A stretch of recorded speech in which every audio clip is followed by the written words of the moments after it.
நமஸ்காரம். உங்கள் அன்பிற்கும் அபிமானத்திற்கும் வித்யாபத்திர வித்யாராஜா குளத்தோல்ட்டு பேச ஸ்ரீமாத்திரை நமக. இது என்னுடைய 691வது வீடியோ.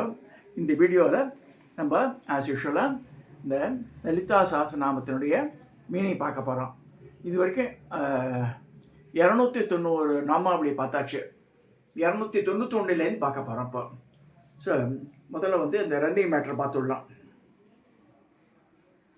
पुरुषार्थ प्रदा पूर्ण भोगिनी भुवनेश्वरी अंबिका अनादिन हरिब्रह्मेन्द्र सेविता नारायणी नाद रूप नाम रूप वर्जित क्रींकारी हरिमदी हृदय हेयो बाधेय वर्जित राजराजाच्या राज्ञी रम्य राजीवलोचन रंजनी रमणीरस्य रणत्किङ्गिणमेखला रम राकेन्द्रवदन रतिरूप रतिप्रिय रक्षागरी राक्षसग्नि राम रमलंबड़ काम्य कामकला रूप कदंब कदुमप्रिय कल्याणी जगदीकंठ करुणासागर कलावती कलालाप कांता कादंबरी प्रिय 330 அது வரைக்கும் பார்க்கலாம். பிளான் பண்ணுறோம் எப்படி போகிறதுன்னு பார்க்கலாம். ஸோ 291லேருந்து இப்போ மீனிங் பார்க்க போகிறோம். புருஷார்த்த பிரதா 4 விதமான புருஷார்த்தங்களை அளிப்பவை, மனிதனால் நாடப்படுபவை, அறம் பொருள் இன்பம் வீடு என்று 4 இந்த புருஷார்த்தங்கள் எனப்படும். இந்த 4 ஒரு மனிதருக்கு தேவியின் அருளினால் தான் கிட்டும். தராம்ப பூர்ணா எங்கும் நிறைந்தவள், காலம் தேசம் வஸ்துவத்தா கட்டுப்படாதவள் தேவி. எனவே எங்கும் எதிலும் எப்பொழுதும் நிறைந்திருப்பவள் பிரம்மத்தின் வடிவிலான தேவிதான். பூர்ணா என்ற சொல்லிற்கு பஞ்சமி, தசமி, பஞ்சதசி திதிகள் என்றும் அர்த்தம் உண்டு. சுக்லபட்ச சதுர்தசி திதிக்கு பூர்ணா என்று பெயர். இந்த திதிகளின் வடிவாயிருப்பவள் சொல்லலாம். ஸோ அப்புறம் 293 போகினி, போகத்தை உடையவள். போகம் என்றால் சுகம், அதை அனுபவிப்பவள். போகம் என்ற சொல்லுக்கு பாம்பின் உடல் என்று பொருள். பெண் பாம்பு வடிவாக மனித உடலை உரையும் குண்டலினி தேவி. போகினி என்றால் நாகக்கன்னிகைன்னு எடுத்துக்கலாம் அப்படின்னு சொல்லப்படுறது. அடுத்ததாக 294 புவனேஸ்வரி, 14 புவனங்களுக்கும் ஈஸ்வரியாக இருப்பவள். அதல விதல சுதல தலாதல மகாதல ரசாதல பாதாள என்ற பூமிக்கு கீழே உள்ள 7 உலகங்கள். பூமி, அதுக்கு மேலுள்ள புவர்லோகம், சுவர்லோகம், மகாலோகம், ஜனோலோகம், தப்போலோகம், சத்தியலோகம் என்று 6 உலகங்கள் உள்ளன. ஸோ இந்த 7 7 14 புவனங்கள் இவதான் ஈஸ்வரியாக காய்ச்சல் இருக்கு. புவனம் என்ற சொல்லுக்கு பூமி, சுவாகம், ஜலம் என்று பல பொருள் உண்டு. இவை எல்லாவற்றுக்கும் தலைவி ஆவாள். இந்த ஹ்ரீம் என்ற மாயா பீஜத்துக்கு தலைவி இவதான். ஹிர்லேகா அப்படின்றது புவனேஸ்வரியோட பீஜாட்சரம். அதை இங்கே நினைவுபடுத்துகிறார். அதுக்கு அவ்வளோ பவர்ஃபுல். இந்த ஹிர்லேகான்ற மந்திரத்துக்கு, அந்த ஹ்ரீம் பீஜாட்சரத்துக்கு ஸோ மச் பவர்ஃபுல். ஒன்றுமே மந்திரம் வெறும் ஹ்ரீம் ஹ்ரீம் ஹ்ரீம் சொன்னாலே போடுறது போய் சொல்லிருக்கு. 295 அம்பிகா, சிறந்த தாயாக இருப்பவள். அம்பா, அம்மா, அம்பிகா என்ற சொற்கள் தாயாரை அன்புடன் கூடும் கூப்பிடு பெயர்கள். லோகங்கள் அனைத்தும் தாயானதால் சிறப்பாக அம்பிகார் பிறந்த குழந்தை கூட யார் சொல்லிக் கொடுத்தா? அப்பான்னு சொல்ல, அம்மா தான் அழுவது. அம்பிகான்னு சொல்லுக்கு ஜெகன்மாதா, பாரதி, பூமி என்ற பொருள்களும் இச்சாஞான கிரியாசக்தி சமஷ்டி வடிவான ருத்ராணி என்றும் அர்த்தம் உண்டு. அனாதின்னு என்ன? ஆதியும் அந்தமும் இல்லாதவள். பரம்பொருள் ஆதியும் அந்தம் இல்லாதது. ஸோ மனிதனும் நடுவில் தோன்றி நடுவில் மறையும் குணமுள்ளவன். இந்த பெயருக்கும் மனிதனுக்கும் தேவிக்கும் உள்ள வேறுபாட்டை குறிக்கிறது. ஸோ அனாதி நேதனா அப்படி இந்த வேறுபாடு தான் மேலே சொல்கிறது. ஹரி பிரம்மேந்திர சேவிதா, விஷ்ணு, பிரம்மா, இந்திரன் முதலுள்ள வணங்கப்பட்டவள். நாராயணி, நாராயணி எனப்படுபவள். நர என்ற சொல் பிரம்மத்தை குறிப்பது. அதனுடன் தோன்றியதால் ஜலம் நாரம் எனப்படும். இந்த நாரத்தை அயனமாக கொண்ட இருப்பிடமாக கொண்டவன் நாராயணன் விஷ்ணு. அவரோட சம்பந்தமுள்ள நாராயணி, அதாவது நாராயண சகோதரி விஷ்ணு வைஷ்ணவி சகோதரி, விஷ்ணுவோட சகோதரி வைஷ்ணவி. ஸோ நாராயணின்னு அதான். அடுத்து நாதரூபா சப்த வடிவானவள். ஒவ்வொரு தோன்றுவதில் ஒலி தோன்றுவதில் பர, பஷ்யந்தி, மத்தியம, வைகரி என்று 4 நிலைகள் உள்ளன. இவைகள் 4மே இந்த சகஸ்ரநாமத்தில் 4 பெயர்களாக அமைந்துள்ளது. கடைசி நிலையிலான வைகரியர் வடிவுதான் நாம் கேட்கும் ஒலியின் சுரூபம். நாமரூப பரிச்சித 300வது நாமாவளி. பெயரும் வடிவும் இல்லாதவள். இந்த உலகில் உள்ள பொருள்கள் வடிவத்திலும் பெயராலும் குறிப்பிடப்படுகின்றன. இவை 2 மற்றவள். அவளை வடிவாலும் பெயராலும் குறிப்பிட முடியாது. நாம ரூபங்களை கடந்திருப்பது பிரம்மமே ஆனதால் தேவி பிரம்மமே என்றாகிறது. கிரீங்காரி 1 கிரீங்காரம் என்ற பீஜாட்சர ரூபமாக இருப்பவள். கிரீ என்றால் லஜ்ஜை, வெட்கம், நாணம், அதை செய்பவள் கிரீங்காரி. கிரீமதி நாணம் உள்ளவள். பிரகிருதியில் வெட்கம், மனது, திருப்தி, விருப்பம், போஷாக்கு என்று அம்பாளை பற்றி சொல்லியிருக்கிறது. லஜ்ஜா, துஷ்டி, ரிஷ்டாஷ, புஷ்டா என்று நற்குலத்தைச் சேர்ந்தவர்கள், நல்ல கல்வி உடையவர்கள், நல்ல பண்பு உள்ளவர்கள், நல்லவர்களுடன் பழகுபவர்கள், கட்ட சொல்லு செயல்களை செய்வதற்கு கூட கூசுவர், தொழைக்கப்படுவர். அதாவது லஜ்ஜை. அவர்கள் கட்ட செயல்கள் புரியவிடாமல் தடுக்கிறது. அம்பாள் லஜ்ஜையின் வடிவாக இருப்பவள் என்று சப்தசதியிலே சொல்லியிருக்கு. ஹிருத்யா ஹிருதயத்தில் வசிப்பவள். பக்தருடைய 6 முனீஸ்வரருடைய ஹிருதயங்களில் இருப்பவள்.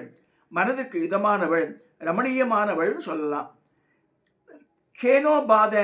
கேனோபாதேய வர்ஜிதா தவிர்க்க வேண்டியது, ஏற்றுக்கொள்ள வேண்டியது என்று ஒன்றும் இல்லாதவள். ராஜராஜாச்சித ராஜராஜனா உபாசிக்கப்பட்டவள். ராஜராஜன் என்பது மனு, சந்திரன் முதலே 12 மந்திர திருஷ்டாக்களை குறிக்கிறது. இவர்கள் அம்பாளை உபாசித்தால் இந்த நாம ராஜராஜா அர்ச்சிதா. அது ராஜ்ஞி 306 ராணியாக இருப்பவள். அம்பாள் ராஜராஜேஸ்வரான மகா காமேஸ்வருடைய பட்ட மகிழ்ச்சி, அதனால் ராஜ்ஞி. அடுத்து 307 ரம்யா. ரம்யானா ரொம்ப அழகாக இருக்காருன்னு அர்த்தம். 308 ராஜீவலோச்சனா மான், மீன், தாமரச புஷ்பம் போன்ற கண்களை உடையவள். ராஜீவன என்றால் மான், மீன், தாமரச புஷ்பம் என்று அர்த்தங்கள். இவற்றை போன்ற கண்களை உடையவள். மிருகாட்சி இங்கே அது நினைவுகிறார். ரஞ்சனி பக்தர்களை சந்தோஷப்படுத்திக் கொள்ள 309வது நாமாவளி. பக்தர்கள் விரும்பும் யுகலோக சுகத்தையும் பரலோக சுகமான மோட்சத்தையும் தரு அம்பாள். ரமணி ரமணின்னா விளையாடுறது, விளையாட்டாக பழகுபவள். தன்னுடைய பெருமை, மகத்துவம் இவைகளினால் வியப்பும் மரியாதை கலந்த பயத்துடன் கூடிய பக்தர்கள் ஒதுங்கி இருக்கலாம். தன்னை எளிமையாக்கி கொண்டு பக்தர்களிடம் விளையாடி பழகுகிறவள். சிலத்த பாலையா விளையாடுறா, முதியவளா இது பண்ணுறா. நம்ம இன்னைக்கு நடக்காத கலியுகத்தில் இப்போ நம்ம நமக்கு எக்ஸ்பீரியன்ஸ் இல்லைன்னு சொல்லிட்டு அம்பாள் வரதில்லைன்னு சொல்ல முடியாது. ஸோ அவள் எப்படி வேணால் துருவப்படுத்த வந்துடுவோம். ரஸ்யா 311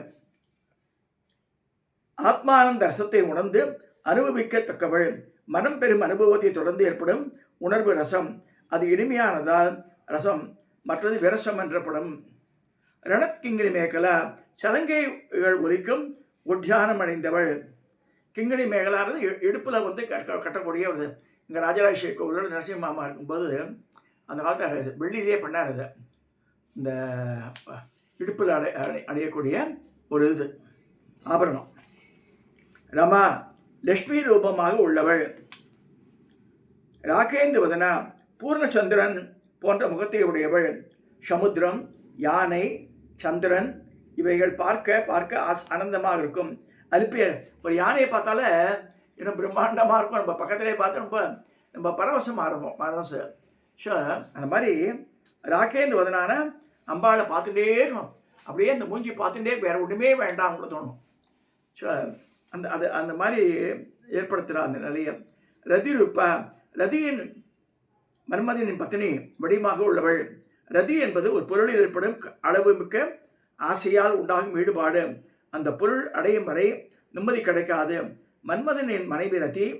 அவள் முன் நின்று மன்மதனின் லட்சியமான காமிகளின் மனத்தில் ஆசைகளையும் ஆசைப்படும் பொருள்களையும் ஈடுபாட்டையும் ஈடுபடுத்தி மன்மதனுக்கு உதவுகிறாள்.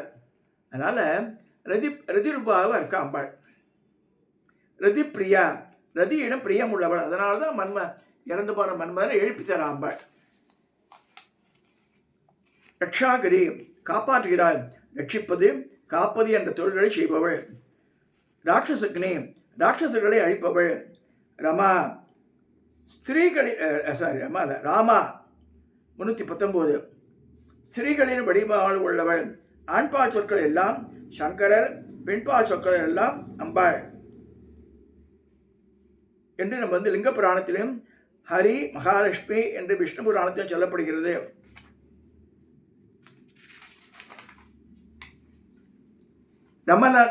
ரமண நம்பட 320, தன் பதியுடன் ரசிப்பதில் ஆசை உள்ளவள். தன் பதியான காமேஸ்வருடன் சகசிராரத்தில் ரமிப்பதில் விருப்பமுடையவள். காமியா, ஞானிகளால் விரும்பப்படுகிறவள். மோட்சத்தை அடைய ஆவல் கொண்டவர்களும் ஞானத்தின் மூலமாக அம்பாளுடைய சாயுஜத்தை அடைய விரும்புபவர்கள். ஆகையால் காமியா. காமகலா ரூப, காமகலா ரூபமாக இருப்பவள். காமகலை என்பது 88 மூல மந்திராத்மிகா. மூல கொடுத்த பராம வருது இல்லையா, 88 89 நாமாவளியில் அந்த இங்கே ரிலேட் பண்ணுறா. இரு பக்கங்களிலும் பிந்துக்கள். ஆகவே 3 பிந்துக்கள். கீழே ஹார்த்த கலாயனம் முக்கோண வடிவம் என்று முன்பே சொல்லப்பட்டிருக்கிறது. இது ஈம் என்ற எழுத்தால் குறிக்கப்படும். இதுதான் காமகலா ரூபா.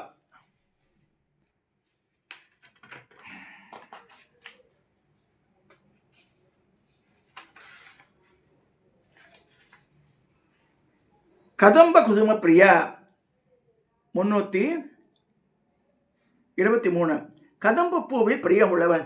சின்னதாக சிகப்பாக இருக்கும் கதம்ப புஷ்பம், கடம்ப மரத்தின் புஷ்பம். அதுலேருந்து உண்டான மதுதான் காதம்பரியும் பேர். அம்பாளுக்கு அது ரொம்ப பிரியம். அது ஸோ கதம்ப குசும பிரியா.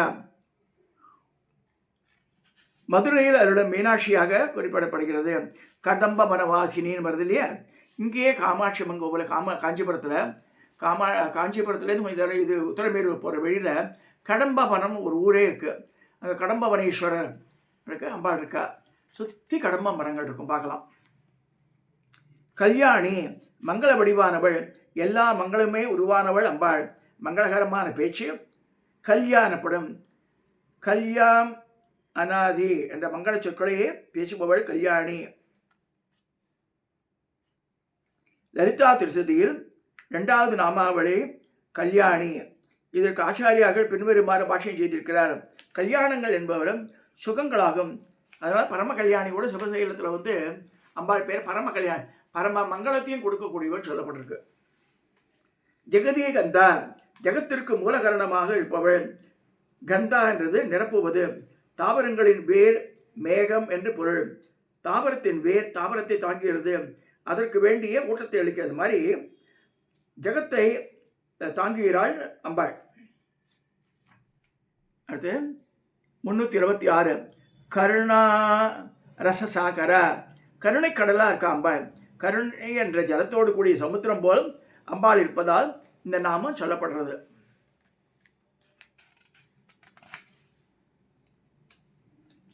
இதுக்கு ரிலேட்டட் நாமாவளியா 9 கருணாமிருத சாகர, அது 9 நாமாவளி. 151 நாமாவளி கடாஷந்தி கருணா, கடாஷந்தி கருணா. 153 காருண்ய விக்கிரகா. இதெல்லாம் அம்பாளுடைய காருண்யத்தை குறிக்கிறது சொல்லியிருக்கு.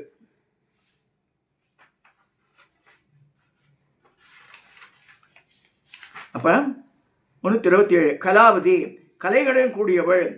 ஆய கலைகள் 64க்கும் ஏய உறவுக்கு என்னம்மைன்னு வரும்.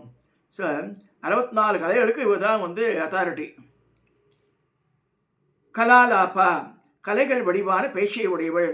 அம்பாளுடைய வாக்கிலிருந்து வருவது எல்லாமே கலைகள். அமரகோசத்தின்படி கலை என்பது இனிமையான ஒலி என்று பொருட்படும். ஆலாப்பா என்பது பேச்சு, மதுரமான வாக்கிய உடையவள். சரஸ்வதி வீணை செஞ்சிருக்கா அம்பாளுடைய சன்னதியில். ரொம்ப அப்போ வந்து ரொம்ப ரசித்து நம்ம நல்லா வாசிக்கிறோன்னு வச்சுக்கிறார். ரொம்ப அழகாக இருக்குது பேஷ் பேஷ் அப்படின்ற. எங்கள் குருமாத்தாவோட குரலை கேட்டு ரொம்ப அவ்வளோ ஸ்வீட் வாய்ஸ் தான். ஸோ அது மாதிரி அம்பாள் மாதிரி சொன்ன முடியே சரஸ்வதிக்கு வெக்கமாயிட்டான். வீணை ஒலியை விட பேசுகிற ஒலி அழகாக சொல்லி வெக்கப்பட்டு வீணையத்துக்கு உரையில் போட்டாலாம் சரஸ்வதி. ஸோ அது மாதிரி ஒரு இது உண்டு, ஒரு கதை. ஸோ கலாலாப்பா அது. காந்தா அழகானவள், காந்தி காந்தி மிகவளாக மிக அழகுற தோன்றுகிறார். காந்தி என்பது மேனி, அழகு, கலை, மேனியின் ஒளி முதலியவை. இந்த காந்தி இருக்கணும் மனுஷாட்ட. அம்பாள்கிட்ட இருக்கல எல்லாம் இருக்குமா. 330. காதம்பரி பிரியா உயர்ந்த மதிவில் பிரியமுடையவள். நவாவரண பூஜையின் போது மா என்ற எழுத்தில் தொடங்கும் 5 வகை பொருள்கள் மது, மாமிசம், மங்கை, மீன், உத்திரை பஞ்சமகாரம் பெறுது. ஸோ மதுவும் ஒன்று. இவைகள் அம்பாளின் பிரசாதமாக ஸ்வீகரிப்பவர்களும் இவா யார் இந்த கௌலாச்சாரம் வாமாச்சாரத்தை ஃபாலோ பண்ணுறவா.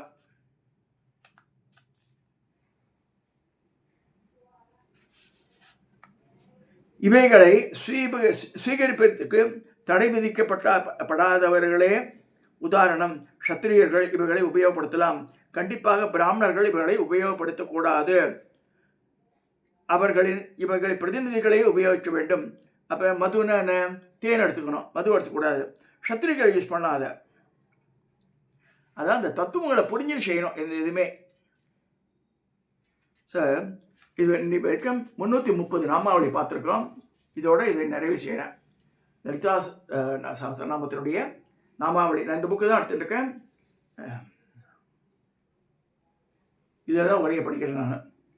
இது வந்து ரன்னி மேட்டர் வந்து கிரீட் ரைடிங்கில் ரிலீஸ் பண்ணேன். இந்த நாமாவளி புக்கை யூஸ் பண்ணுறேன். இதில் இருந்தால் நான் எடுத்து சொல்கிறேன் உங்களுக்கு. ஸோ சப்ஸ்கிரைப் பண்ணுங்க, ஷேர் பண்ணுங்க, லைக் பண்ணுங்க. அபோவ் ஆல் சிரவணம் பண்ணுங்க, காதில் கேளுங்க. அட்லீஸ்ட்டு நம்ம சொல்ல முடியலன்னா கூட கேட்டுக்கலாம், தெரிஞ்சுக்கலாம், தப்பே இல்லை. இதோட நான் வந்து நிறைவு செய்கிறேன். நமஸ்காரம்.